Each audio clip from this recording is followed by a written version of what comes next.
Tuhan tidak terkejut dengan dosa kita. Jadi jangan pernah kita itu merasa, wow, gimana ya? Tuhan masih cinta nggak ya? Aku ini berdosa. Aku ini punya kebiasaan buruk. Apa Tuhan masih mengasihi aku? Saya kasih satu pengetahuan sederhana aja. Tuhan sudah tahu. And He still loves you. Dan Dia tetap mengasihimu. Waktu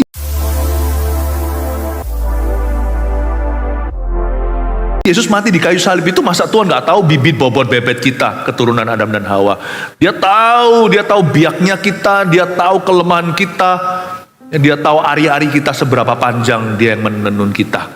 Dan Dia tahu bahwa kita itu punya kelemahan dan kita pernah jatuh dalam dosa. Dan karena itu, ikut Tuhan itu sebenarnya gampang. Karena kita mengikuti Allah yang peduli dan Dia tahu segala sesuatu. Dan Dia tahu dan mengenal diri kita. Tidak ada kejutan dalam perjalanan. Makanya ikut Tuhan itu jangan dibawa stres yang gak perlu-perlu. Karena Tuhan Maha tahu. Ya, kalau ikut Tuhan itu belajar nurut itu pelan-pelan. Belajar ikut Tuhan itu yang jangan mempersulit dirimu, jangan mengeraskan hati. Mari kita baca sekarang ayatnya, saya jelaskan pelan-pelan ya kepada Anda. Anak-anakku, hal-hal ini kutuliskan kepada kamu, supaya kamu jangan berbuat dosa. Namun jika seorang berbuat dosa, kita mempunyai seorang pengantara pada Bapa, yaitu Yesus Kristus yang adil. Dan Ia adalah pendamaian untuk segala dosa kita. Dan bukan untuk dosa kita saja, tapi juga untuk dosa seluruh dunia. Dan inilah tandanya bahwa kita mengenal Allah, yaitu jikalau kita menuruti perintah-perintahnya. Barang siapa berkata, aku mengenal Dia, tetapi ia tidak menuruti perintahnya, ia adalah seorang pendusta, dan di dalamnya tidak ada kebenaran. Tetapi barang siapa menuruti firman-Nya, di dalam orang itu sungguh sudah sempurna kasih Allah. Dengan itulah kita ketahui bahwa kita ada di dalam Dia. Barang siapa mengatakan bahwa ia ada di dalam Dia, ia wajib hidup sama seperti Kristus telah hidup. Tuhan tidak terkejut dengan dosa kita. Ayat pertama, Yohanes, ini bukan Yohanes Pembaptis, tapi Rasul Yohanes, Rasul kasih itu, menuliskan sebuah surat. Di usia beliau waktu itu sudah umurnya tua sekali, sudah lanjut usia, mungkin saja umur 100 bahkan. Yohanes menuliskan sebuah surat kepada orang-orang yang tidak mengikuti generasi Petrus, Yohanes, Yakobus. Mereka belum lahir, apalagi zaman Yesus. Tapi Yohanes menuliskan kepada orang-orang yang gak tahu secara langsung. Bahkan mereka yang belum terlalu mengenal Tuhan. Sebutan Yohanes itu bagus. Anak-anakku, bukan karena Yohanes sudah tua, tapi roh Bapa di dalam pelayanannya dia. Yohanes ini kebapaan. Dia berkata, anak-anakku.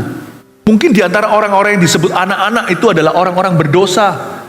Yang sekarang masih ogah-ogahan. Tahu nggak hari ini kita kok bisa pelayanan? Kenapa kita bisa cinta Tuhan? Once upon a time, suatu hari dulu, ada seseorang mewakili Tuhan mempercayaimu. Their trust makes you beautiful. Kepercayaan mereka membuat kita indah. Saya dulu ini sebelum kenal Tuhan, ada orang yang memperjuangkan dalam doa loh. Pertama-tama ibu atau mama saya. Saya nggak pernah semalam pun ketika masih kecil, mama saya Nina bobokan, saya nggak pernah lihat mama saya tidak sembahyang. Ada waktunya dikira saya sudah tertidur pulas, mama nggak tahu, saya masih buka mata begini. Mata saya kan nggak gede, agak sipit-sipit begini. Jadi buka sedikit nggak ketahuan lagi tidur atau bukan. Mama saya doa. Someone called me in their prayer. Ada orang yang memanggil saya dalam doanya. Tahukah Anda sekarang berada di mana Anda berada, duduk di gereja ini? Someone fought for you. Ada orang yang memperjuangkanmu. Belum lagi ada orang yang percaya sama kita. Ada kakak-kakak rohani saya. Waktu saya masih berulah belagu banget sebagai anak muda. Umur 16 tahun, wah gaya-gayanya. Ampun. Ya. Untung papa mama masih mau. Teman-temanku itu loh di gereja kok mau ya sama aku. Yang lainnya semua jadi musuh. Saya punya kakak-kakak rohani, kebetulan itu wanita. Yang laki-laki semua udah saya ajak berkelahi mau semua. Yang perempuan kan saya nggak bisa pukul, jadi akhirnya mereka jadi teman. Berapa yang wanita mendoakan saya, ya mendoakan saya. Tuhan, please selamatkan Philip Dan lalu habis itu, mereka itu ajak saya ke gereja, ajak saya CG. Kelompok sel itu sudah ada dari zaman dulu loh. Saya diajak ibadah, kadang mau, kadang enggak. Kalau diajak itu malah bisa tanya kok, nanti makanannya apa? Pengkhotbahnya siapa? Lucu enggak? Gitu. Terus kan nanti salah satu kakak rohani saya itu coba bicara bahasa saya, nanti enak loh, waktu itu di Kanada, makannya soto. Saya orang Jawa Timur kan, soto kan suka. Saya datang gereja, tahu nggak jahatnya? Datang nggak waktu ibadah, pas doa berkat. Makan saya. Saya itu sudah dianakkan oleh seseorang, diperanakkan oleh Tuhan sebelum saya jadi anak Tuhan. So that's grace, the grace of God, kasih karunia Allah. Itu melampaui sebelum Anda taat. Nah kenapa sekarang kita kok dibawa stres kalau aku tidak taat gimana? Masihkah Tuhan cinta? Udah kuno, udah kadaluarsa. Tuhan udah mencintaimu waktu engkau masih berdosa. Tuhan cinta saya, Jesus loves me, this I know for the Bible tells me so, though I sometimes don't feel so. Tuhan mencintai aku kadang-kadang sekalipun aku tidak merasakannya. Tuhan mencintai aku di luar dugaan. Tuhan udah mengasihi saya waktu saya masih berdosa. Anak-anakku, kata anak-anakku, my children. Itu sebutan yang sangat intim sekali, intim dekat. Kalau Anda bisa memimpin hari ini, kan ada satu orang yang melihat potensimu waktu Anda masih bersembunyi dari orang Midian. Hai Gideon, ada seorang malaikat Tuhan, sekarang malaikatnya mungkin tidak bersayap, yang berkata, kau pahlawan gagah perkasa. Pastor Fuji, masa aku bisa mimpin CG, kelompok sel, mimpin 7-10 orang. Aku mimpin diriku sendiri gak mampu kok. Mulut ini masih penuh dengan cercahan, ocehan yang gak perlu. Masih seringkali dikit-dikit sebut apa? Tut, disensor terus. Masa bisa aku sampaikan firman? Someone believed in you. In the name of the Lord. Seseorang mempercayamu dalam nama Tuhan. Makanya Anda berubah. Perubahan itu gak dimulai dari Anda. Perubahan itu dimulai dari Tuhan. Karena itu tidak boleh ada satu orang Kristen pun yang sombong. Saya nggak bisa juga. Saya ada di sini itu karena ada orang mempercayai. Saya ada di sini karena ada orang memberi saya kesempatan. Dan saya bisa berdiri di depan Anda karena Anda memberi saya kesempatan. Thank you ya, terima kasih. Anak-anakku.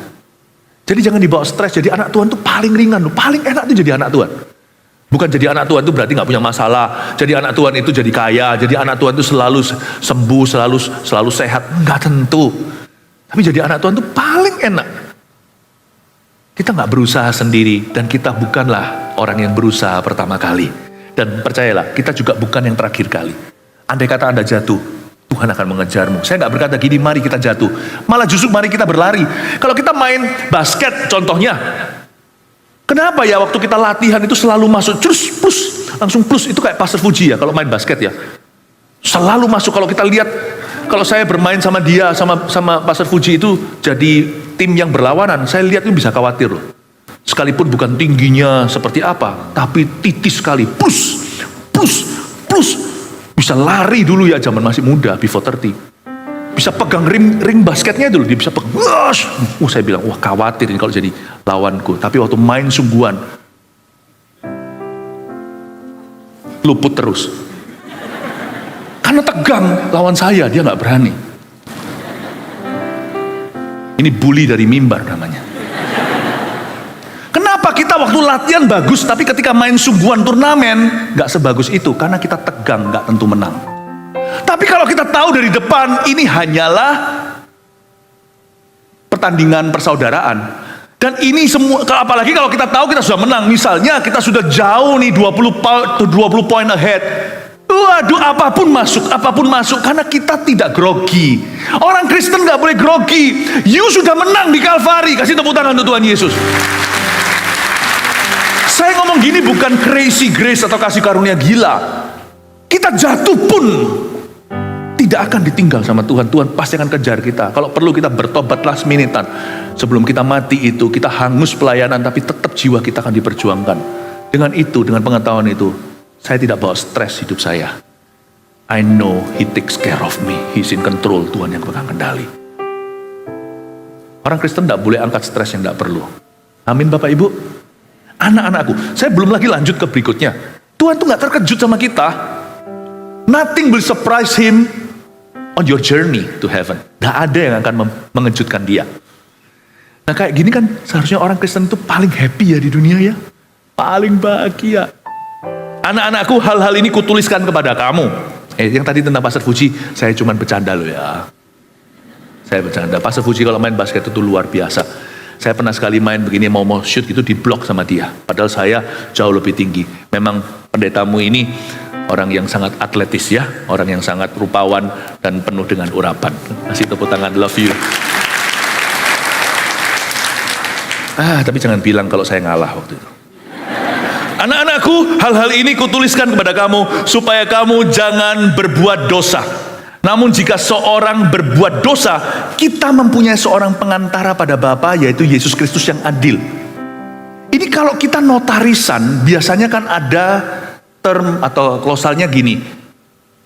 Kalau sampai tanggal tertentu belum keluar, didenda per hari. Selalu namanya notarisan berhubungan dengan hukuman. Karena harus melindungi kliennya, ya kan? Kalau notarisan sama Tuhan itu Tuhan yang ngalah dan Tuhan yang kalah. Waktu teken janji sama Tuhan, semua diparaf setiap halaman, kita akan jadi anak Tuhan. Yes I do, aku bersedia jadi anak Kristus. Dikasih satu term di sana, kalau kamu gagal, kamu punya seorang pengantara. Hebat ya. Christianity is not a perfect religion. It is a faith, a religion for the imperfect ones. Kekristenan bukanlah agama yang sempurna, tapi suatu iman bagi orang-orang yang tidak sempurna seperti Anda dan saya. Tuhan kasih tambahan, tolong sertakan lagi ya. Tuhan kasih seperti di halaman pengacara. Kalau sampai mereka pungkir janji, ada pengantara. Aku sediakan tebusan. Luluh hati saya. Pahami. The kind of faith atau iman yang kau miliki itu luar biasa, surga ngalanya. Makanya orang Kristen kalau sombong itu paling muak di mata Allah. Paling memuakkan. Makanya kita itu gak punya hak untuk meninggikan diri. Karena semua ini pemberian. Mulai lihatlah, pulang dari gereja ini, lihatlah semua itu pemberian. Pernikahanmu itu kepercayaan Allah. Anak-anakmu itu adalah titipan. Bisnismu, uang yang segudang kalau Anda itu berhasil jadi pengusaha. Itu semuanya adanya ujian. Makanya itu, layani Tuhan.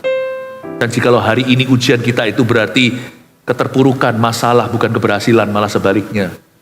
Dan alangkah baiknya, kita lulus dari ujian itu, tetap bersyukur dalam segala keadaan. Namun jika seorang berbuat dosa, kita mempunyai seorang pengantara pada Bapa, yaitu Yesus Kristus yang adil. Dan dia adalah pendamaian untuk segala dosa kita. Dan bukan untuk dosa kita saja, tapi juga untuk dosa seluruh dunia. Ayat 2 ini hebat sekali. Dia bukan hanya pendamaian untuk dosamu, tapi dia juga adalah pendamaian untuk dosa seluruh bumi. Berarti Tuhan itu pendamaian. Berarti Tuhan itu damai orangnya. Tuhan gak akan panik. Jadi Anda gak usah lari kalau jatuh dalam dosa. Kita tuh datang aja ke kaki Bapak. Tuhan punya antidot, Tuhan punya antibiotiknya. Sekalipun kadang-kadang Tuhan haruskan kita lewati konsekuensi yang menyakitkan, but God knows what He's doing. Tuhan tahu apa yang Dia perbuat dalam hidupmu, dan Dia akan membawamu lurus dari situ karena Dia adalah pendamaian. Berarti ujung daripada proses Tuhan itu selalu damai sejahtera. Masa depan penuh pengharapan. Amin Bapak Ibu Saudara. Mending saya jatuh ke tangan Tuhan ditaboki gak apa-apa, daripada saya jatuh ke tangan setan dilus-lus sama dia. Saya lebih suka disiplinnya Allah. Makanya itu kalau semuanya dalam pelayanan ada apa, mendingan didisiplin sama pemimpinnya daripada kita keluar sana dugem sama teman-teman kita, lupakan sesaat masalah kita. Never run. Ibadah satu tadi saya ajarkan, never run away. Jangan pernah lari ketika kita salah. Amin. Ya. Dia adalah pendamaian, dan Tuhan tuh gak akan pernah gini loh, aduh, kamu kok begitu? Lalu Tuhan kehilangan damai sejahtera. Tuhan gak pernah kehilangan damai sejahtera, tahu gak? Yang ada di dalam hati kita tuh Raja Damai. Raja Damai itu hebat. Kalau Anda baca di Getsemani, kejadian itu, Yesus kan 3 kali doa. Murid-muridnya diajak doa malah bobok kan? Malah tidur. Memang kalau ada orang tertentu kalau stres itu bawaannya tidur. Ada orang lain yang kalau stres gak bisa tidur. Tapi murid-murid Yesus semuanya itu jago tidur. Jadi kalau mereka tidur, ya kan, tidur. Nah, waktu dibangunin sama Yesus, nggak mau. Akhirnya kan lihat, Yesus itu udah mau disalib, tinggal hitungan jam dia akan ditampar orang. dia akan dikasih mahkota duri, disiksa hidup-hidup. Berapa jam dong? Bayangin. Orang mau menghadapi kemoterapi aja tegangnya luar biasa. Ini Yesus hadapi segala jarum. Itu masih bisa loh. Murid-muridnya diberitahu gini, udah kamu tidur. Coba lihat ayat itu, go back to sleep. Nina bobo, oh Nina bobo. Jangan diterusin, kalau nggak bobo digigit nyamuk soalnya. Yesus tidurkan, biarin murid-muridnya tertidur. Lalu berikutnya Yesus berkata, bangunlah, mereka yang mau menangkap aku sudah datang. Ayat dengan ayat itu kayaknya kok cepat. Tidurlah, lalu berikutnya titik, bangunlah. Nah, orang baru tidur langsung dibangunin kan, nggak enak. Di antara titik itu, antara kalimat terakhir dan kalimat pembuka, itu kira-kira ada 2 jam. Mereka masih bisa tidur, dijaga Yesus. Supaya nggak digigit nyamuk. Kok bisa Yesus mau disalibkan, mau terpisah dari kasih Bapa gara-gara kita, Eloi Eloi lama sabachthani, kok bisa Yesus masih bisa jaga baby rohani tertidur dalam awasannya? Itu berbicara sesuatu tentang Raja Damai yang segera disalibkan. He never loses his cool. Yesus tidak pernah panik. The God you worship never is panicking. Tuhan yang kau sembah tidak pernah panik. Jadi jangan pernah berkata, problemku terlalu besar, lalu kita nggak ke gereja. Aku jatuh, lalu kita menghindari Tuhan. Jangan. God always has the solution. Tuhan selalu punya solusi. Meskipun kadang-kadang solusi itu berarti dengan konsekuensi. Malah kalau kita nggak dikasih konsekuensi, berarti kita adalah anak gampang. Ya. Anak saya kalau salah, harus datang ke saya. Meskipun bukan berarti selalu kalau datang itu berarti diampuni itu pasti. Tapi bukan berarti dilupakan langsung. Tapi kalau saya rasa ada satu pendidikan yang kurang, saya akan didik dia. Tapi ingatlah, taruh percaya pada dia yang menjadi pejunanmu. Dia memproses hidupmu. Jangan lari dari dia dan membuat hidupmu semakin komplikasi. Kalau kita salah atau kekurangan atau kita dalam masalah, kalau kita menghadapi suatu tantangan, kita nggak tahu ini apa, datanglah ke dia. Always believe this. Telan mentah-mentah, ini bukan karena saya mengatakannya, ini firman Allah, dia pendamaian. Telan ini, apa adanya. Our God has all the solutions. Allah kita punya semua solusi hidup kita. Jangan lari, tetaplah datang ke dia apapun yang terjadi. Amin. He always has the solutions. Kadang-kadang, tapi seringkali dia kok diam aja ya. Saya lebih suka Yesus yang diam daripada setan yang ngoceh. Daripada saya pergi ke orang pintar dan diramal-ramal, mendingan saya datang ke Tuhan gak dapat nubuatan. Any day I prefer a quiet God over a talkative devil. Kapanpun juga. Jangan kita mengeluh kalau kita datang ke hadirat Tuhan, mana jawaban? Tuhan gak ngomong apa-apa, Tuhan diam aja, doaku gak dijawab. Lebih baik kalau Tuhan gak jawab doa. Tuhan tahu apa yang dia perbuat atas kita. Berarti kita tahu, dia tahu sesuatu yang kita gak tahu. Percaya saja. When you cannot believe, learn to trust. When you have nothing to believe in, just learn to trust. Kalau kita gak bisa mempercayai sesuatu, belajar saja percaya. Belajar berserah. Amin Bapak Ibu Saudara. Dia pendamaian, makanya ikut Tuhan itu damai sejahtera. Dan inilah tandanya bahwa kita mengenal Allah, yaitu jikalau kita menuruti perintah-perintahnya. Barang siapa berkata aku mengenal dia, ayat 4, tapi ia tidak menuruti perintahnya, ia adalah seorang pendusta dan di dalamnya tidak ada kebenaran. Ya.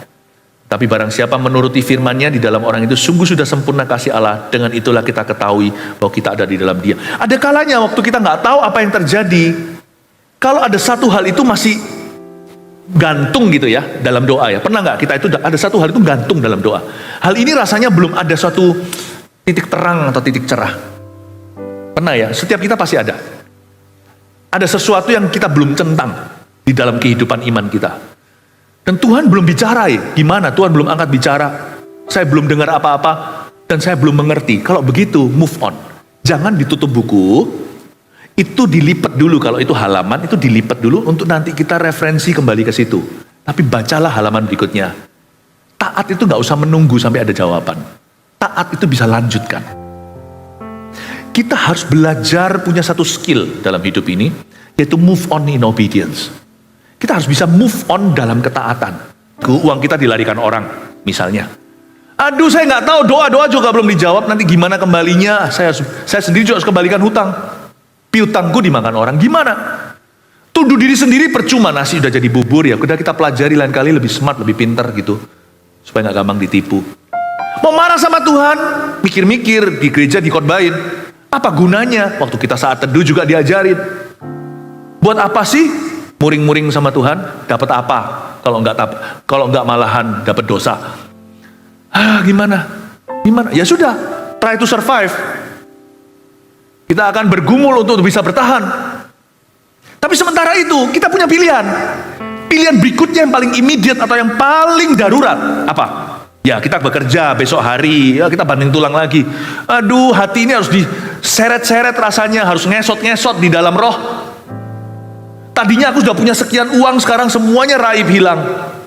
Harus tabung pelan-pelan. Ya sudah, hati ini kita paksa untuk setia lagi dalam perkara sederhana. Daripada bunuh diri, kan kita tahu masuk neraka. Apa yang lebih immediate, apa yang lebih darurat langsung bisa taat? Apa ayo? Kita punya pilihan, benci orang itu yang larikan kita, kutuki dia, kita yang kepahitan. Sebenarnya benci itu, orang itu gak ada pengaruh. Kalau kita benci, kita sendiri yang rugi. Atau saya bisa ampuni dalam hati. Saya bisa berkata, ya sudah, itu kebodohanku, I bless you. Aku berkati kamu. Tapi tetap ditagih utangnya kalau bisa. Yang paling immediate, paling darurat untuk kita taat. Do you hate or do you love? Do you curse or do you bless? Anda dan saya itu memberkati atau mengutuk, membenci atau mengasihi. Nah itu yang immediately langsung darurat di hati kita bisa taat pada Tuhan. Supaya besok waktu saya kerja, pikiran saya sudah lagi bukan peperangan rohani, tidak perlu. Saya selesaikan di Kalvari kemarin hari. Sekarang kerja, saya berdoa minta berkat Tuhan. Tuhan, aku bodoh, kemarin aku dibodohi. Dan sekarang aku bekerja pelan-pelan, mulai lagi dari bawah. Help me!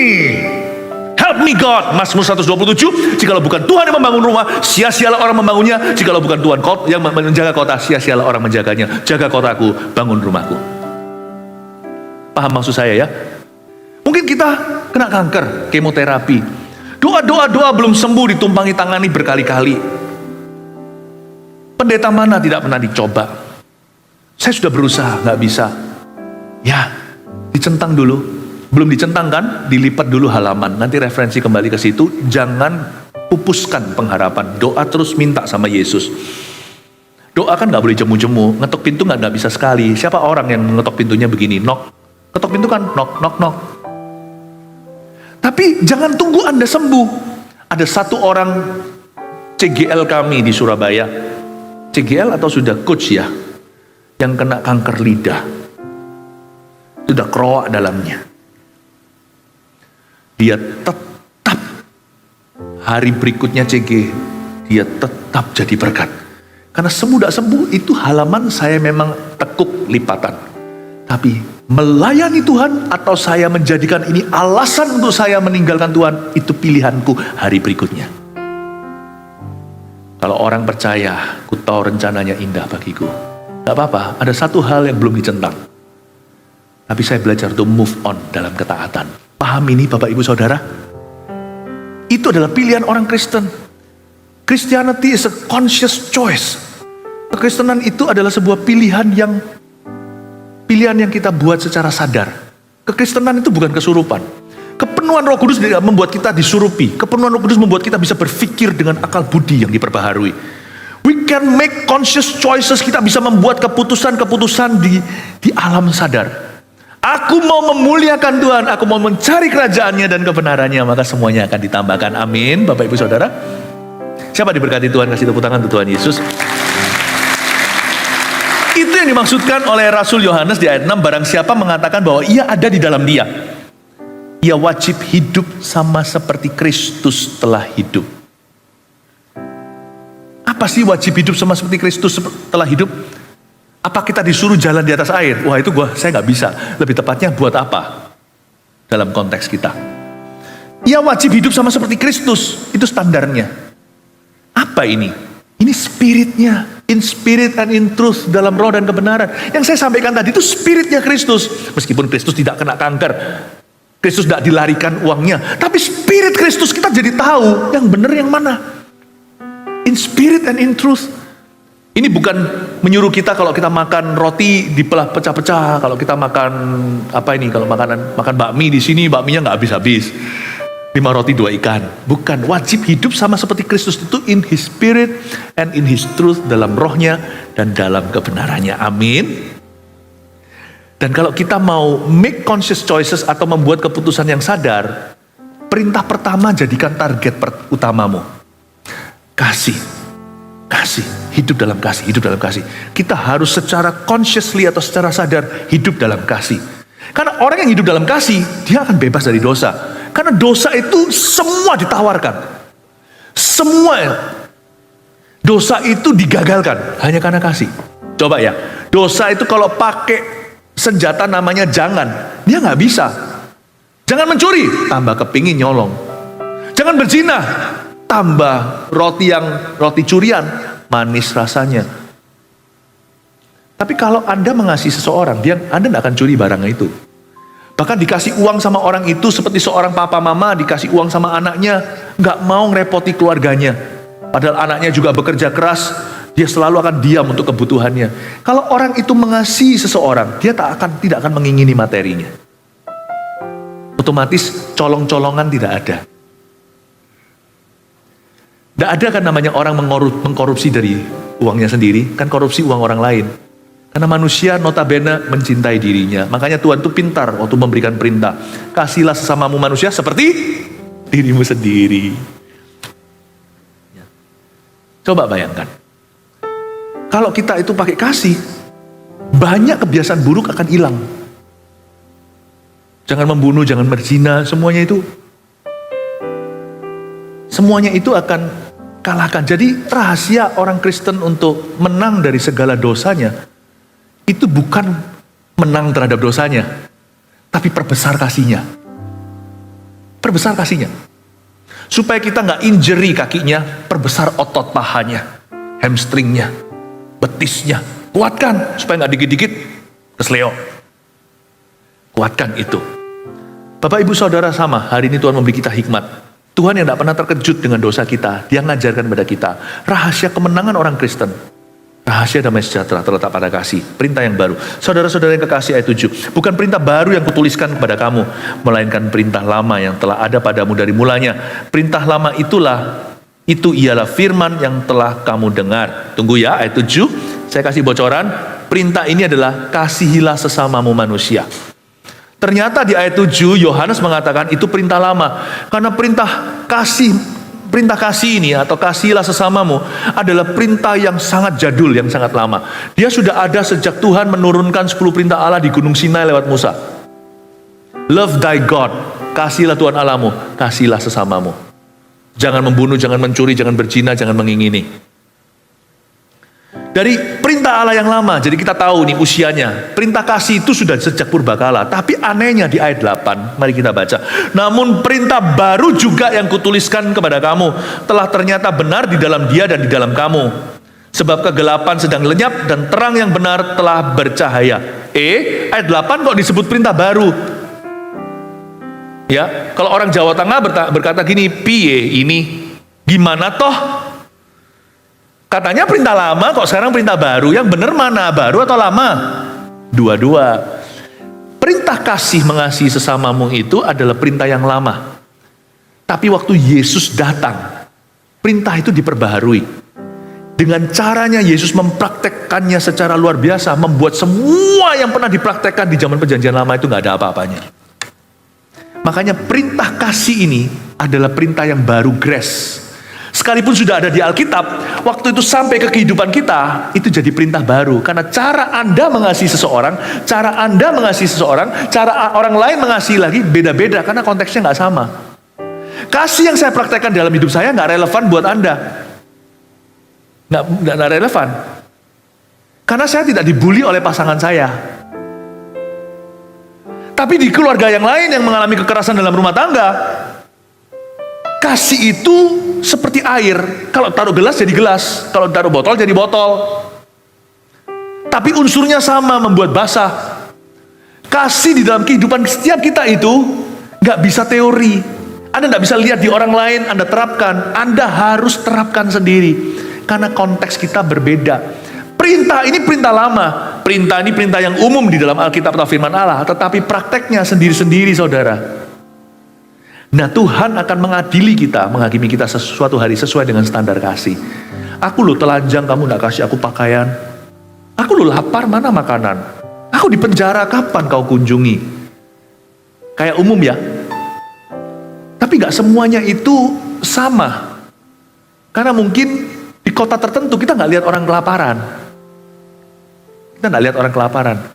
Kebutuhan-kebutuhan itu hanyalah patokan atau pakemnya. Tapi kebutuhan setiap orang beda. Makanya itu setiap orang yang ikut Kristus harus sensitif sama Roh Kudus. Bagaimana dia bisa mengasihi dan hidup di dalam standar kasih dalam kehidupannya hari ini. Amin Bapak Ibu Saudara. Orang yang mungkin gimana sama mertua atau sama orang tuanya.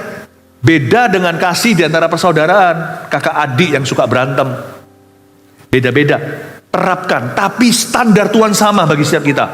Tuhan suruh kita melakukan perintahnya. Orang yang menjalankan kasih, orang itu akan diberkati oleh Roh Kudus. Amin. Mari kita sama-sama sejak hari ini ke gereja. Di sini kita belajar. Pulang ya, minta sama Tuhan untuk ajari kita mengasihi. Udah percayalah, perintah yang lain akan mengikuti. Pernahkah Anda lihat orang yang suka iri? Itu orang irian. Orang irian padahal bukan dari Papua. Loh, bener loh, ada orang itu yang suka irian. Hatinya itu, lihat ya, kalau orang lain diberkati dia gak suka hati. Kalau orang lain dipakai Tuhan dulu, dia gimana? Orang yang selalu sirik melulu. Tahu nggak? Saya lihat masalahnya dia bukan suka iri. Saya lihat orang itu kurang kasih. Orang kurang kasih. Biasanya orang seperti itu mengalami krisis identitas sendiri. Mungkin kecilnya nggak dapat pengakuan ya, jangan selalu salahkan papa mama. Kalau di atas tarik terus ya dari Adam dan Hawa, kita semua udah berdosa. Kita kurang di mana ya, cari sama Yesus dong. Yesus bisa isi itu, kalau kita cari kebenaran kan ditambahkan. Janganlah dikit-dikit tuduh papa mamanya. Ya papa mama sih nggak sempurna, ada yang lebih sempurna. Tapi ya sudahlah, 11-12 kurang lebih namanya manusia. Cari sendiri di hadirat Allah, temukan. Tapi biasanya orang yang punya krisis identitas, biasanya begitu. Alias orang yang tidak secure, orang yang nggak aman. Lihat ya, orang yang nggak aman ya. Nggak akan bisa dia itu tidak jadi pusat perhatian. Orang lain dipuji, dia akan langsung tarik ke dirinya sendiri. Loh, kok aku nggak pernah begitu? Ya, begitu. Nanti sedikit-sedikit, pokoknya nggak bisa enjoy lah hidupnya, itu nggak chill gitu, nggak bisa nikmat.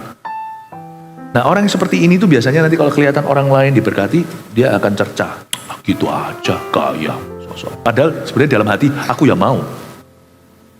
Disinilah muncul haters. Orang yang suka membenci itu sebenarnya kasihan. Dia terlalu banyak waktu untuk bisa urusi orang lain, berarti hidupnya pengangguran. Nah yang kayak gini itu solusinya bukan gitu. Kalau kita punya anak yang suka iri, coba cek ini, cek gelas kasihnya dia. Jangan di-deal di irinya. Kalau orang itu belajar ngerti dia berharga, dan dia bisa hargai orang lain. Dan kalau dia mengasihi sesamanya, apa susahnya sih kalau saya cinta banget sama orang ini? Kalau orang yang diberkati bukannya saya senang. Kalau Anda mau lihat sahabat yang karib, yang bisa sungguh-sungguh jadi sahabat yang permanen untuk hidupmu, gampang. Lihat aja beberapa hal. Waktu Anda susah, dia setia nggak sama Anda? Itu satu.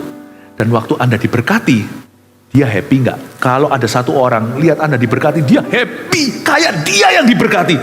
Anda yang married, dia nangis bukan karena aku kok jomblo, bukan. Dia nangis kayak dia yang menikah gitu loh. Anda dipromosi, dia yang happy, yeay. Itu tim sukses Anda. Padahal orang itu sendiri nggak alami.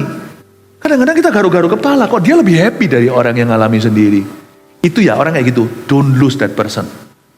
Orang seperti itu lebih langka dari emas. Emas masih bisa dibeli di etalase, masih bisa beli di toko. Orang gini mau beli di mana? Orang yang bisa melihat Anda diberkati dan dia happy, itu orang yang mengasihimu. Karena kalau dia cinta, dia tidak akan iri. Justru kalau orang benci kan dia doakan supaya kita celaka. Aku doakan supaya kamu nanti keluar kejatuhan atap, lalu di bawahnya lubang. Yang begitu itu jangan dijadikan teman, jadikan kongsian, dia akan lari nanti. Amin Bapak Ibu Saudara. Kasih itu solusi. Jangan mengingini kendaraan sesamamu, jangan ingini keledai, kudanya, istrinya, suaminya. Nggak mungkin toh Anda ingin pernikahan orang hancur. Masalahnya bukan nafsu atau perzinahan. Kalau orang itu kenal kasih, dia nggak akan rusak rumah tangga orang. Kalau dia tahu betapa berharga rumah tangga orang itu telah dibeli oleh darah, darah anak domba, dia nggak akan merusaknya. Kasihan kan? Suruh memberi, pelit sekali. Enggak, dia bukan pelit uang, dia pelit kasih. Kalau dia mengasihi, dia pasti akan generous atau murah hati. Buktinya, orang yang mencintai dirinya, pelit sama orang lain, brol-brolan sama diri sendiri. Merek itu bisa dari atas sampai bawah loh merek. Kalau sudah nggak ada tempat lagi, pasang di dahinya. Angkanya pun keluar 666.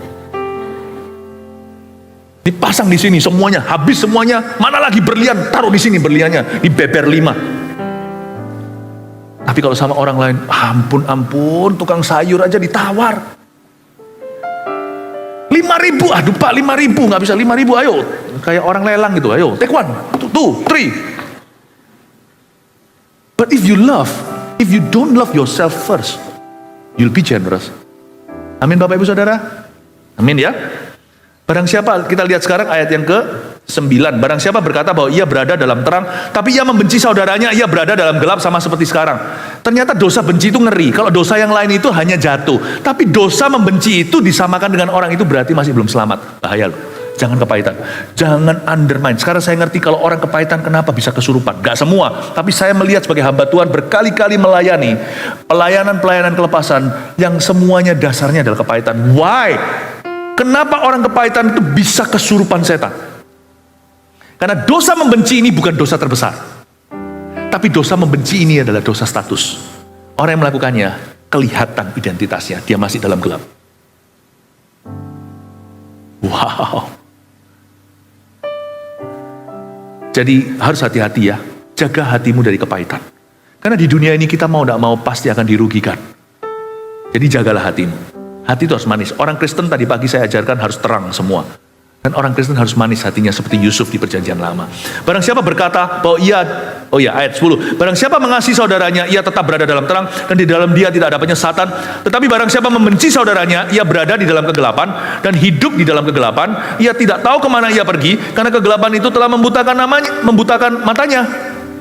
Aku menulis kepada kamu, hai anak-anak, sebab dosamu telah diampuni oleh karena namanya. Aku menulis kepada kamu, hai bapak-bapak, karena kamu telah mengenal dia yang ada dari mulanya. Aku menulis kepada kamu, hai orang-orang muda, karena kamu telah mengalahkan yang jahat.